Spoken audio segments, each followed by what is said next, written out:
Welcome to Coffee Bar Stories, A small town comedy and DTZ Entertainment presentation. hosted by Dad and Son. Welcome to the Coffee Bar Stories, episode 2. And tonight's episode, it might be a little not safe for work, so if you have young ones around, you may not want to listen to it out loud with them around. But other than that, we're going to take it off to Dad, and he's going to explain to you what the show's about tonight. All right, welcome. And tonight I'm going to ask my son, and about big question, I guess, about the first time he had smoked pot. And then I will tell him about the first time I smoked pot. And hopefully, I haven't heard this, so hopefully my anger will raise up or nothing, and we'll be all right with this. It shouldn't be too bad. Oh no, I'm sure it's not. So what we'll do is I'll go ahead and let you kick it off. So how was the first time you smoked pot? Well, actually, who with and Well, about how old you were, because to how old you are now. yeah. So it was about, 5 years ago now? 6 years ago? It was after I graduated high school. So I went with a bunch of friends I went to vacation to go see a bunch of friends, and they were graduating too. And for my buddy's graduation, Bo's graduation, his sister gave him and me, since I graduated before them, an ounce of weed each. Okay.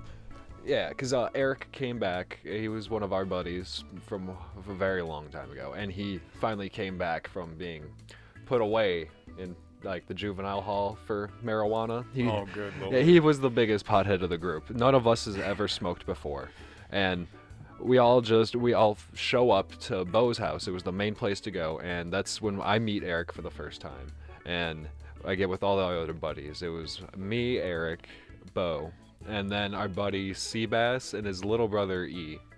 And Seabass. yeah, he liked to be called Seabass, and if you didn't call him Seabass, he would not respond to you. Oh man.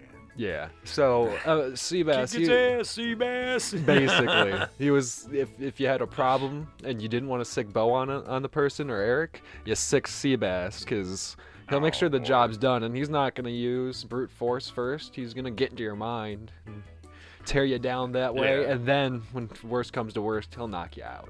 But I mean, real nice guy there. he's all right for the most part. This was before he started drinking, so he didn't divulge as further as he did in life. But Okay. we all go to the abandoned tracks next to the park in town. It was right next to the beach in the marina. So it was some tracks, I guess they weren't being used, but there was 2 other sets right in front of them that Okay. were used. There was a train actually stopped right there, and I've seen the train there for years. And it's when I came back for the time I was up there, it still had not moved. And so we decided to sit by the box. I guess it's a control box or something, but it was gutted out or whatnot. So Eric had it popped open, and we're all just sitting there smoking out of his bowl. And I can't remember what it was that we were smoking, because he told us don't bring the shit that we got from Bo's sister as the graduation present. He said don't bring that. I'm gonna buy some stuff and we'll get high. He's like, don't waste your stuff just yet. He was like, we'll plan something for that. So we're like, all right, whatever. So we get high, and I get a text from my grandma saying, hey, I'm at our aunt's house. They all want to see you. The whole church is here and everything too. They all want to see how you're doing. It's been a while since they've seen you. So I'm like, oh God, guys, I have to leave. I have to go see my aunt and my grandma, and I have to go and talk to them, and I am really stoned. I don't think I can hide this whatsoever. I'll tell you what, son. This ain't boding well for you as a good story. I mean, the people. I hope you ain't talking to half of them anymore. Oh, God, no. Thank God. But Just 2 of So- them currently, but and you're going to grandma's? we were going to the aunts. I don't know how in relation it is to grandma. All I know is it's one of my aunts. It's one of your grandma's. And aunts? Okay. it's one of the religious side too. But Oh Lord. yeah, though. So and lucky for me or unlucky for me, the train tracks we were at was like a block away from where the ant lived. So they're like, you gotta hide it, buddy. You can do this. We believe in you. Go in there, chill around for 2 hours, then dip out. Tell them you gotta leave, that you promised us that you'd hang out back. So I'm like, all right, I don't think it's gonna work that way, but we'll try. So I show up and I don't know how to get into the house. And I'm just walking around front and back a couple of times. You don't know how to go to the front door? It was locked. Grandma said to just come on in when I got there. So I assumed Knocking wasn't gonna work? I didn't think about it. I was really stoned. Lord. And so I light a cigarette, and my uncle Phil comes out, and he's like, "How you doing, buddy?" And he's like, "You smoking a cigarette before you come in?" I'm like, "Yeah, it's been a while since I've seen everybody." He was like, "I came to do the same exact thing you're doing." He was like, "A lot of people, everybody's getting on my nerves." And so we just started talking, told him about my day, but I obviously omitted the fact I was stoned and everything. And then we end up going inside. And He didn't get mad? He didn't care. He was like, "I understand the need for the cigarette right now, buddy." If he knew I was stoned, he didn't say anything. Oh, okay. But I thought you told him. no, I didn't tell him anything about me being high. All I said was basically how the graduation went for me, how the graduation went for my cousin and whatnot, and then basically why I was up there. Okay. And then I go inside, and the first person I see is the priest. And he's all like, "How are you doing, son? You doing all right? Everything going on great in your life?" And he's just staring me down. And looking you in the eye, because that's Yeah. how it's done. Mhm. It's a sign of respect. You know? Yeah, and I'm trying not to break eye Oh, contact. man. I'm trying not to look away. I'm trying not to embarrass myself either. And I'm trying my best to just be a normal person. And it didn't dawn on me till halfway through, like the whole congregation of me being there, that I was wearing one of my death metal shirts. Oh no. Yeah, thank God it was already tattered and torn enough to where it just looked like it was a color splat on the front with just like a skull on it. Oh, okay. So it didn't look offensive, thank God. But I'm glad it wasn't. No, you 'cause- know, that's embarrassing there, son. it really is. I didn't think about it halfway through. I was lucky enough to have a hoodie on. Yeah. I think it was even maybe the one I'm wearing now, but I just covered up for the most part. But I mean, it was really nice to see everybody while I was there. But the only thing I could think of while I was there was, I really need some water, and I really, really need to leave. So you had some massive cotton mouth going on there. Oh, and yeah. Had to looking for that water. Were you? And Grandma's keeps coming by me asking me if I'm okay and whatnot, and I'm just saying I'm a little tired, Grandma. Just jet lagged from the ride up here and whatnot. She was like, "That sounds about right." And like, I didn't sleep the night before, just making up as many excuses as I can. Oh, And- I understand that. Paranoia. Yeah, but surprisingly enough, I was able to get out of that entire just congregation unfazed. Nobody said anything about me being high, and if anybody did suspect it, they didn't tell anybody else because it wasn't pointed out. Nobody pulled me aside, and Grandma didn't say anything about it. So I'm like, all right, we did it. Now let's make sure this never happens again, because it probably was one of the easiest like going tos. Like if I had to do it now while I was high, I'd be nothing. But when I did it, I was freaking out. It was the poster child of, you smoke marijuana, you're gonna freak out about everything. That's how I felt. You weren't portraying it out towards them. It just It was just inside, and I felt like every little move that I did was just personified 10 times outwards towards everyone else. Every little movement I made, they'd be like, "Why is he doing that?" Or "Why is he moving so much?" When they already know that I'm just a hyperactive kid anyway, and all I did was jitter. And I'm just making it a big mountain out of this molehill that didn't even exist. Oh, I know that. Yeah, I get it.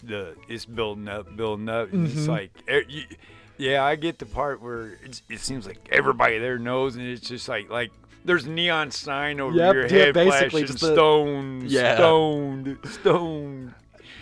And then I leave the congregation. Grandma goes home. She says I'm able to leave early for whatever reason. I think she could tell I was bored or something, or she wanted me to go hang out with my friends because I think I had to go do something with her in the church at the thing I promised to do already. Right. So I was like, all right, bye bye. Everyone have a good time. Hugged some people, left, and I met back up with Bo, Eric, and Seabass, and they didn't have E. And if Seabass is with us, it's guaranteed that E is there, because if E is not there, someone's getting their ass whooped, because he has to be there. He carts them around everywhere. It's basically Seabass is E's personal watchdog. He has to watch them. The parents just, after 12 kids, they popped out. They're like, all right, this one's your problem. You watch him. Oh, man. And they're like, where's E, man? Where's he at? And Seabass is like, nah, you're going to love this. You're going to love this. He's grabbing as much weed as he can buy. We gave him $300. Don't ask where the money came from. Just know that we got it. We gave it to E. We're gonna see how much weed he can get. We're gonna go all out. Eric said, if you guys want to bring some of the weed that you got from graduation present, do it. We're gonna go all out. And I'm like, well, whatever, fine. That's fine by me. Like, I didn't know if I was gonna continue smoking after my time up there or not. So I'm like, okay, whatever. Big blow, a little hard on me. Yeah, a big ball smoke out. Why not? I don't know about this. Yeah, I didn't either. So we went to the, it was late at night at this point, since it's still the same day. And basically, it's late at night, around 9 o'clock, maybe 8:30. And we're at this one spot next to the beach. And it's been, like, zoned for construction, but it hasn't been done nothing with. Like, they've been waiting on permits or something. So they're just, they have some stuff sitting there, but mainly it's just they have a cat truck sitting there, and then maybe caterpillar, and then a giant mountain that was dug up that for whatever reason, like maybe pushing dirt away or something. No, what that's for, that's dirt they bring, that's excavated dirt they brought over. But yeah, it had that around, so we sat around that, and Bo brought his girlfriend. E finally came back with like 3 ounces of weed that he ended up smoking. That's a lot of marijuana, buddy. It is that he ended up smoking like an ounce of before he got there. Holy cow! I know. E did smoke a lot. He smoked a lot more than we did, but he was also the paranoid smoker, like constantly paranoid, being like, "I ain't got no smoke, man. Did you hear that cop car?" Yeah. Yeah, I know those. Oh, but we're in the position. There's like 10 of us at this point. Yeah. And we finish all of it, and I thought I was gonna tap out because I'm like, I can't. This is way too much. I can't breathe. But Eric's like, just keep going, man. Just keep going. He's like, this is a once in a lifetime chance. You ever gonna do this again? I'm like, probably not. Fuck it. It's not. Half of this isn't even mine anyway. So screw it. So we're going through it, and then we get to the point where it's all gone, and we're all way too stoned for our own good. So we decide to walk down the beach into the park and just start doing laps till we sober up a little bit to just go home to where we have to. And all I can remember is looking at my phone constantly, being like, is it 9:29, guys? Asking every 5 seconds, because time to me felt like it was flying by. Every step I took felt like months were passing. I'm over here like I had a job lined up before I left and told them I'd only be gone for 3 months before they could hire me, guys. I'm supposed to be back. And they're like, dude, it's only 4 minutes from the last time you asked us what time it is. And I'm like, that's impossible, man. Apparently, I had a phone call with somebody, one of my friends from over here, and I was in the phone call with them for about like 5 hours. And when I texted them and they're like, what did we talk about? They're like, we didn't talk about nothing. You were freaking out wondering what planet you were on. It was, I don't remember half of that night. And every time I hang out with them, I try to get them to remember to piece it back together for me. Because all I remember is we didn't do anything bad. It wasn't like we were vandalizing stuff or like destroying property. We just walked through the park. Right. But we were blown out of our minds. Well, I'm glad you guys were just, I mean, getting that high is a little too much. But, it definitely was. But the fact that you guys, more or less, all you did was, you did laps around the park, and didn't knock things over or tear nothing up or chase off any animals. I felt like I had to be a mediator. That's nice. At least that there's safe and respectful. How it is now whenever I go out there and I smoke with them is I feel like I have to be a mediator. Bo and Eric are the two that you have to worry about. They will go run off. The first thing they can find to fuck up, they'll go fuck it up. But only if Eric tells Bo to do it. And sea Got you bass, some followers there. yeah, and sea bass and me, you got to worry about them too. Just pissing on anything for whatever reason. They just want to urinate on everything. I'm just glad it wasn't crapping on everything, because I ain't waiting, man. You want to drop trout, let out a log, you got 5 seconds, and then I'm walking. But I think it's about time It you wa- evaluate these friends of yours. oh no, I don't hang out with sea bass or anymore. They've dropped off the face of the earth. Me, Eric, and Bo, we can't get a handle or even a hold of them whatsoever. But Eric and Bo, they've reined it way back now. Bo just wants to work in his whole mechanic hobby, and Yeah. Eric, I think, is trying to pursue some type of cannabis industry position. Well, So nothing wrong with that. yeah, they've moved on. They've But- moved on from pot being all about us to I smoke pot, but I'm looking to make a career out of something different. That I just smoke pot in my free time. Yeah. Well, I'm glad that your buddies and you come straightened out, got rid of the riffraff Yeah. and stuff. I mean, When this time came, we were gonna grow apart eventually. Like we were only able to do so much with the time of me being out there anyway. So Yeah. most of it, if not all of it, was us just smoking pot anyway. So we were gonna get like most of it out of our system anyway, of it being our lives, because that's all we Okay. were doing. okay, I see. Because now it's something that I feel like I can smoke a little bit, but I don't want to do it constantly all throughout the day to do. Right. Like Well, I'd rather yeah, get my that's- other stuff done That's first. called that's a stoner there. Mm-hmm. Okay. So, I that puts an end to my story of it. What's yours? Your first time getting high? My first time would have been probably in high school.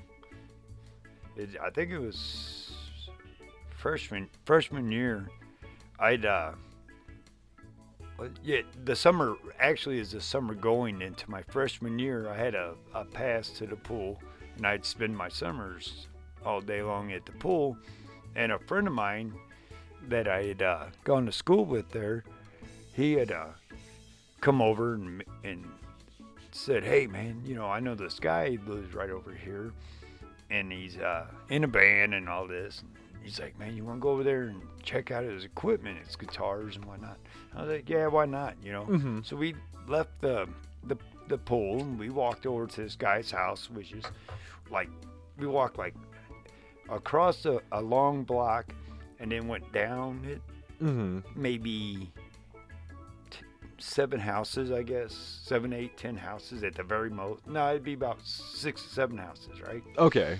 So we go to this guy's house, and I knew him, but he was older than I was, so I never hung out with him, but I knew of him. Yeah. And we're in there, and he's showing his guitar and everything, and just lights up this doobie like it's no big deal. And I'm, holy cow, this is, the early 80s. No, late 80s, I guess. It would have Okay. been late 80s. And So it it's was still extremely taboo at that Oh, point. Extremely. That it's still like on the how it is on the federal, but Because that when was state level too. Yeah. When was Reefer Madness put out? Oh, that came out way before my time. Okay. That was, So it was still riding off of that though, basically around your time. Yeah, kind of. Yeah, it was on the government's list, so they just left Mm-hmm. it. But it was weird for me to see this. I was like, whoa, wow, okay. Because I've heard about it and everything. And this, I'm not even a freshman yet, really. I am, but I'm not. I haven't started school or nothing. I'm just the summer before, and we're sitting there, and I'm like, well, I don't want to look like an idiot and stuff, so I act like Joe Cool, and I'm like, yeah, I know, I've smoked before. Hands me the joint, and I hit it, pass it on. And at this time, I didn't smoke cigarettes. Yeah. The only thing I was doing at that time, I did dip and stuff, and I did do dip and a pouch, both. I did both kinds and stuff, but I knew how to, smoke. Yeah. So I hit the joint, passed it on. Probably maybe went around. I don't know. I think I got maybe 5 hits out of it, and then we sit there maybe 6, 7 minutes while they're talking about something I didn't know about, a band or something like Yeah. that, and I'm just listening and sitting there.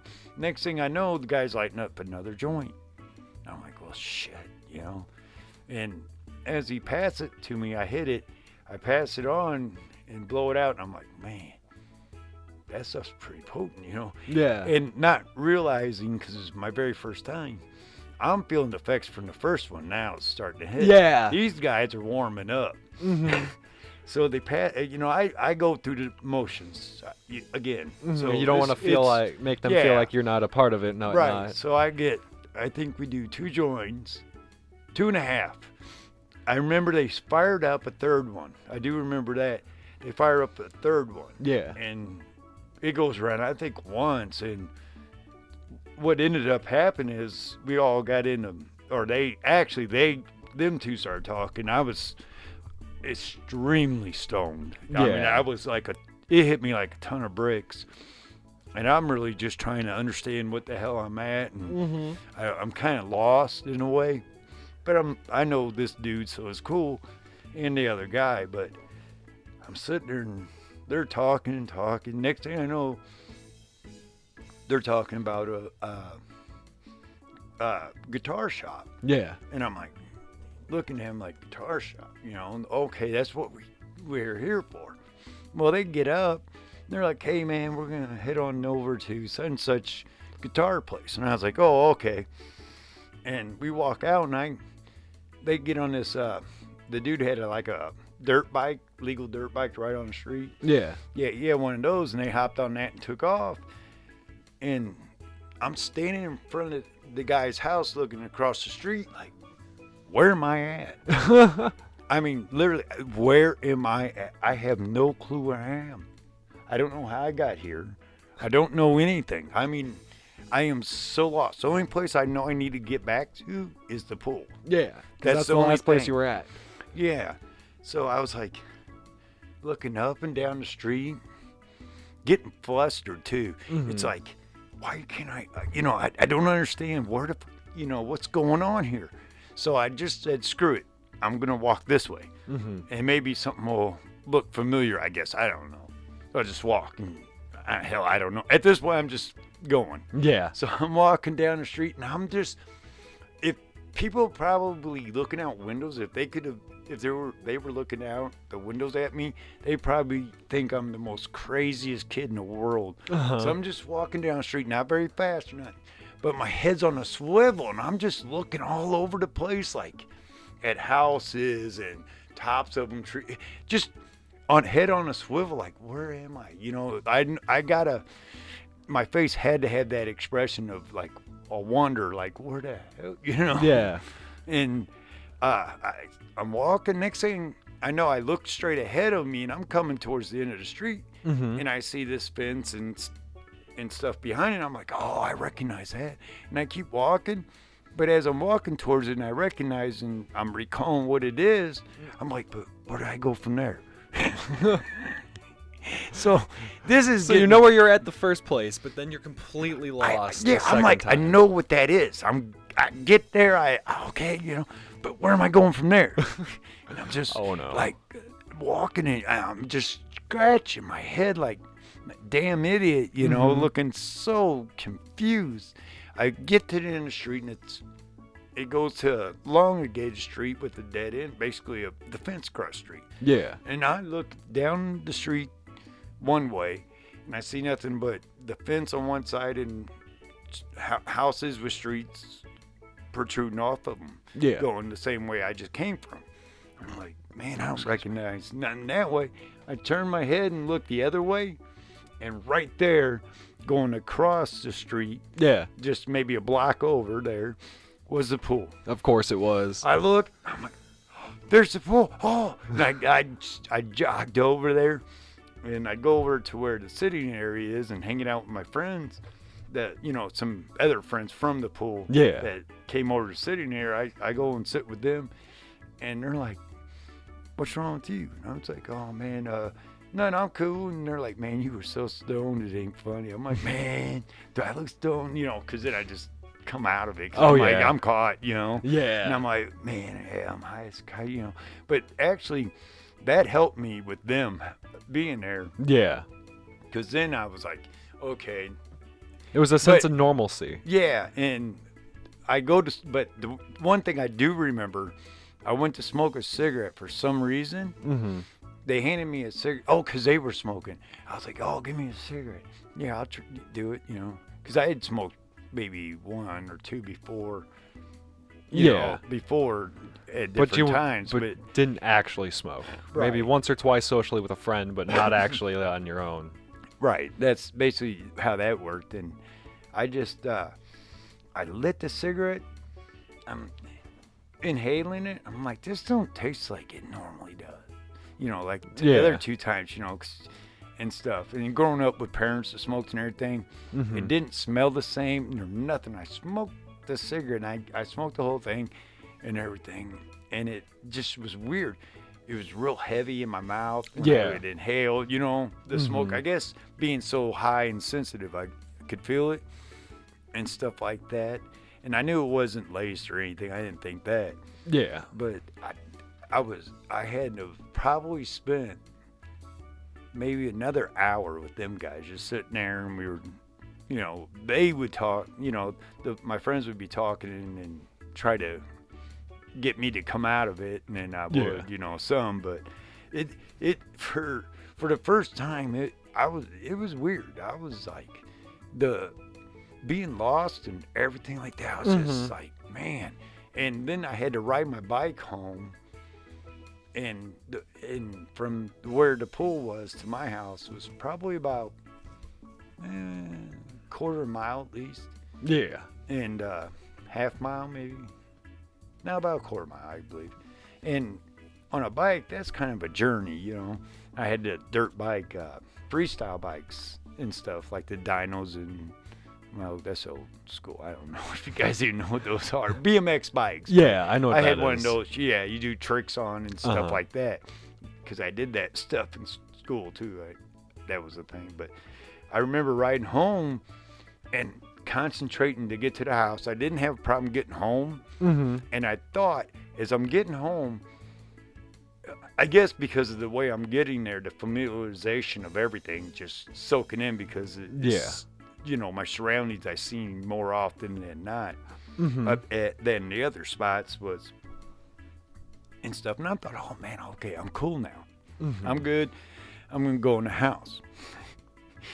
I go and I put my bike in the side on the side of the house. No, in the garage. I do put it in the garage, but I come around and I go through the front door Mm-hmm. and stuff. And all of a sudden, as soon as I shut the door and turn around, I see Grandma and Grandpa sitting there, Yeah. right? Your grandparents. And Grandma just looking at me. And I'm just like, all of a sudden, I feel like I'm back like I was when I just left that house. Yeah. Like It stone just, cold sober. oh man, it hit me. No, I can't. It came back like a ton Oh, of bricks did at it? me. That's even Yeah, worse. All of a sudden, I don't know if it was placebo or what, but I felt even more stoned. And I was like, oh man, trying to play off I'm cool and everything to God. Grandma, and Grandma asked me questions I don't have answers to or don't understand. Yeah. Grandpa's like looking at me like, "What'd you do, dumbass?" He's cool about it. If he knows anything, he's just keeping his mouth shut. He's like, I ain't adding fuel to the fire, 'cause you know how Grandma is. Grandma's a pistol, and you don't. It's better to let dog lie with her. Yeah. So I got out of that finally and got to my bedroom and shut the door and called it a night. But that wasn't. But that didn't end my career, obviously. Well, I no, kinda- obviously not. but it was an experience. So I knew quite a few people I went to school with that had gotten high and didn't have like my experience. Yeah. But a lot of them, I remember anxiety was their issue. Yeah. They didn't like the feeling of that. They said that was really the biggest downfall for them. Like why they didn't do it Yeah. was because they were like, man, it does make me anxious, or I'm nervous or whatever and stuff. And I'm like, well, You know, that's how that works. But to be that stoned and then end up still keeping doing it, that there tells you Yeah. some dedication. Oh you yeah, know? definitely. But It seems that the main effects that I saw from other people, strangely enough, I've never felt any like of the adverse effects from marijuana. Like I've never been overly paranoid, and I've never felt too anxious. If anything, it helps me feel a lot less anxious. But I think that's only just because of my background, my medical makeup and whatnot is why it Well, works that way. yeah, But like he paranoia, that's all he would get when he'd smoke, but he wouldn't stop.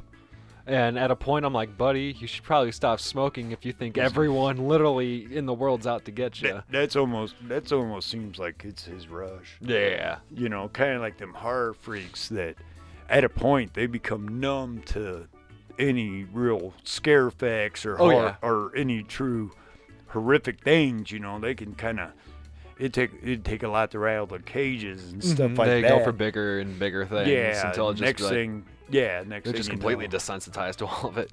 yeah, you know, and stuff. And that's how he probably is. He probably just the type that thrives off that. You know, it's a added on. Yeah, and that high. weirds me out. Cause if I were to get paranoid from it, I'm pretty sure even if I were to get paranoid just once when I first started smoking pot, I probably would have stopped completely and never would have picked it back up again. Scared you? Yeah, Kinda. because that was one of my biggest fears actually going into it. Like I've heard a lot of people say that you might start feeling a little weirder, or that it might like cause psychosis or Oh, shit like yeah. that. And I'm like, well, we'll try it the one time and see if we feel all right. We'll try a little bit. And since they all knew I wasn't a heavy smoker. I literally just showed up after graduation, first time ever smoking. We Yeah. only smoked the one bowl inside that railroad. Right, Controller like when you thingy. told the story. So. Yeah, but the next time afterwards, the next time we smoked after that, still the same day, the whole big smoke down, other than me completely being lost out of my mind and not knowing what time it was, I didn't hate it. Didn't scare you off it from didn't it. scare me from it, and actually I kind of like wanted to try to chase it.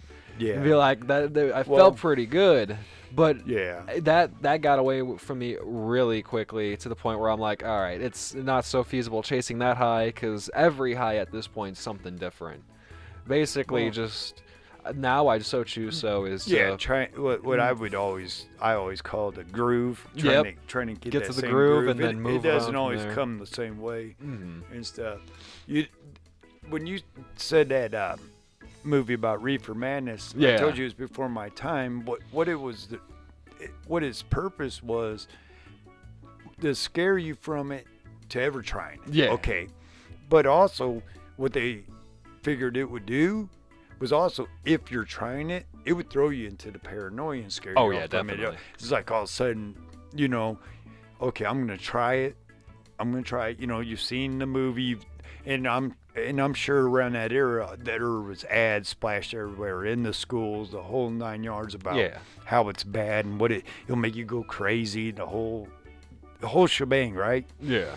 And stuff. And I always figured it was a twofer, because you got them scared that won't ever try it, especially during that era. Mhm. Then you got ones that may try it, but what you've done to them already, they're kind of already gonna get anxiety or panic attack or whatever from it, because it's kind of been already onsetted to them. Yeah, it's already by been sewn into the brain that this is what's Yeah. going to happen if you smoke. And the pummeling of all this propaganda about it yeah. and stuff, and you know, to be when in the 80s like that and see this, you just look at it going, people really fell for this. Mm-hmm. You know, it's Yeah, like, 'cause I remember- because we turned it as after we, you know, became quote unquote potheads, I guess they call it, through Yeah. high school.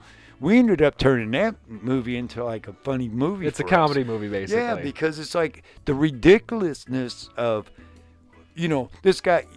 They're showing a scene of a guy. He takes like one puff, and he does this move or something, takes off running, and dives out a window. Yeah, and that'll never happen. And it's like, No way. Exactly. No way. I mean, yeah, I could see somebody doing it at a party or goofing off because of this. But To dive out trying, but they're already got But- the calculations for how to land and everything. that, and also they would have done it sober regardless. Yeah, they're doing it to be funny about it, but they're acting like that. This will make you do that, and then it was showing, it was just so over the top that I couldn't.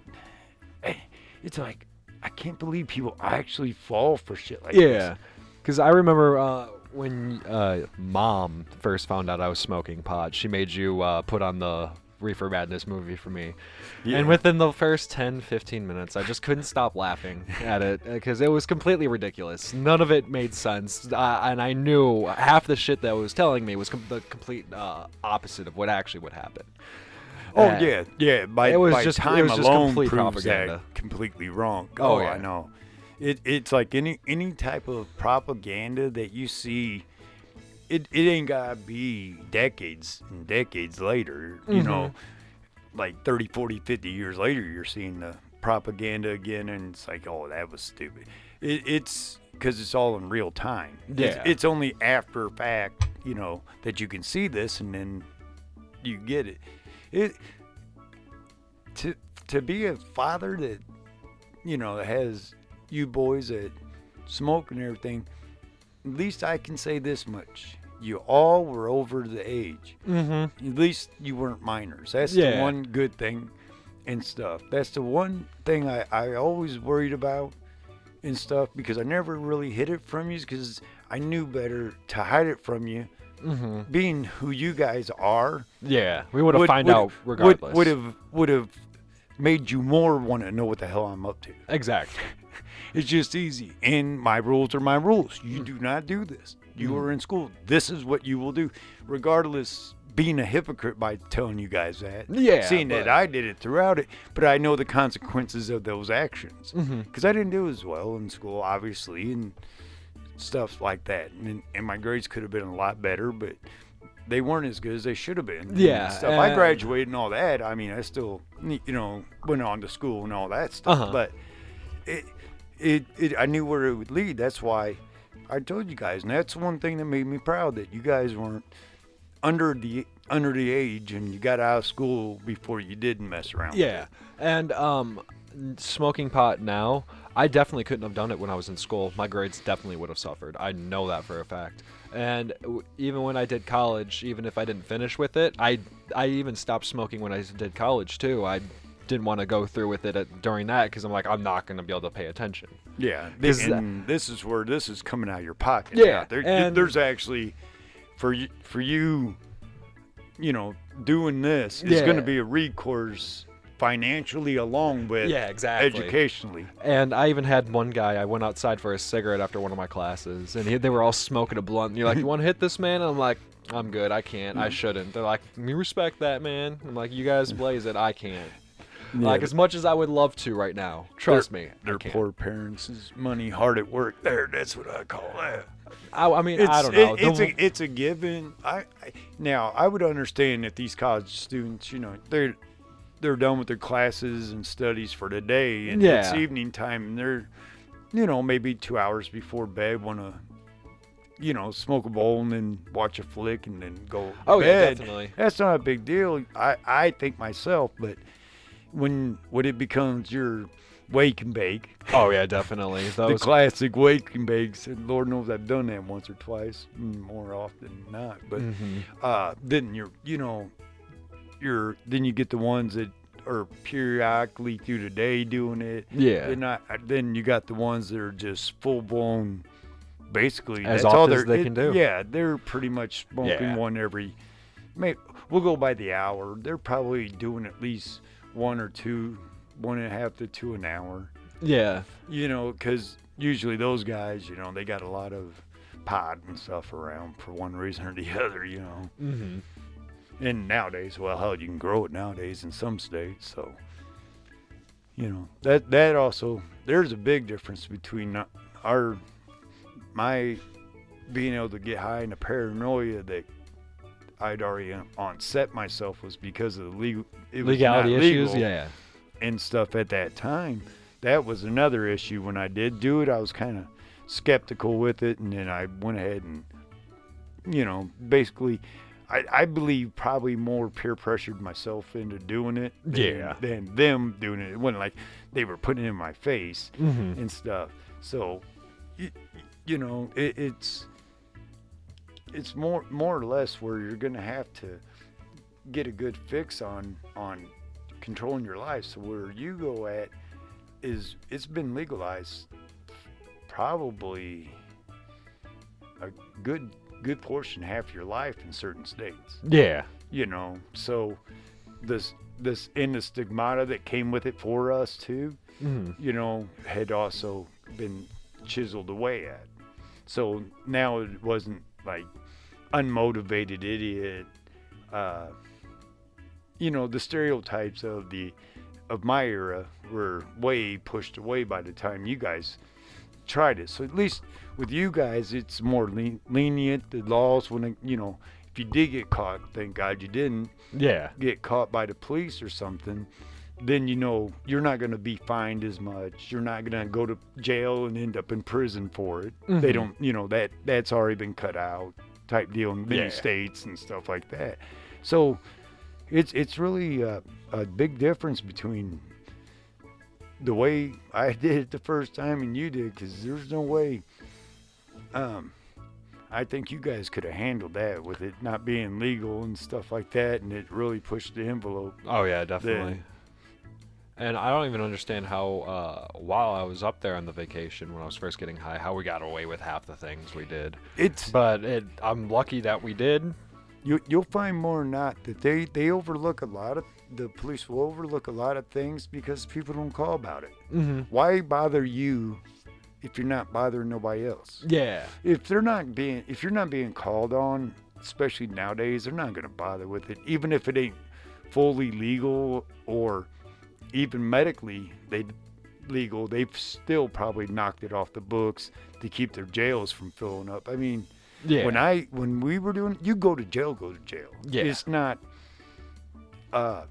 you get arrested, bail out, and then you get a fine. If you got an ounce or more, or, I knew people back in my day that for their own smoking purposes, they would buy like a quarter pound of weed.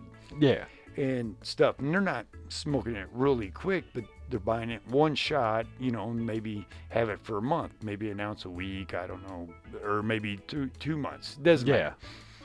Anyway, with them doing that though, back in my day, and they get caught driving home to put it away because they're not selling it. I don't even mean selling it either. I'm just talking about being a consumption person. They would end up going to prison for it. They'd end up receiving probably 3 to 5 year sentence, which would mean they still, regardless, have to go and be locked up for extended period of times, one way or the other, with their jailing or with their being caught with the pot. So for you guys, the biggest thing you're going to receive in a lot of areas will be a fine, a ticket, I guess they call it, or at the very least, they tell us to empty it. Or they'll take it from you or whatever they do and stuff. So, at least that's one thing we got helped out with. They finally got rid of the stigmata to it, to where people weren't bad people because they smoked. There's a lot more people than you know of do than don't and stuff. It actually, when I first started smoking pot, it surprised me how many more people I knew that actually did smoke pot than didn't. All by the connection scene. Yeah, I know what you're talking about. Just by and after knowing, like, wait a minute, that's why they're going outside every 5 fucking minutes. You put 2 and 2 together, especially and especially never smoking pot yourself, and then all of a sudden be like, okay, I know some of these habits. Literally, almost everybody smokes pot. Yeah. And some people that'll say they never smoke pot, there's some of the people that probably do and just lie about it because they don't want other people knowing. Well, yeah, there's a lot of people. It's not popular, I guess, nowadays. But in my time, there was a big thing called mind your own business. Yeah. And you didn't put it out there. You had hippies and stuff like that, but I mean, for the most part, that's why you didn't know they smoked pot. You know, now you recognize, okay, they're sneaking off to the back porch and stuff, and they'd be out there knowing that everybody else in the house is smoking cigarettes in the house and stuff. There's no problem doing that. But these two go out on a porch to smoke a cigarette, you know. Yeah. And now it make one and one makes two for you as you done it with people. Yeah. But being a newbie or not a newbie, but being someone that's never done it, then you don't really get it. That what people do, you know. You would never suspect that person. You just think that, especially if they drink and stuff, you'd think they'd had a couple cocktails, you know, because they're coming in a little giggly or whatever the effect may be and stuff. All right, well, I guess we'll end this one with that. And thank you for listening, and please visit us again. And thanks for listening to Dad and Son on the Coffee Bar Stories. Please join us each week for new stories. All music in today's episode was brought to you by Kevin MacLeod.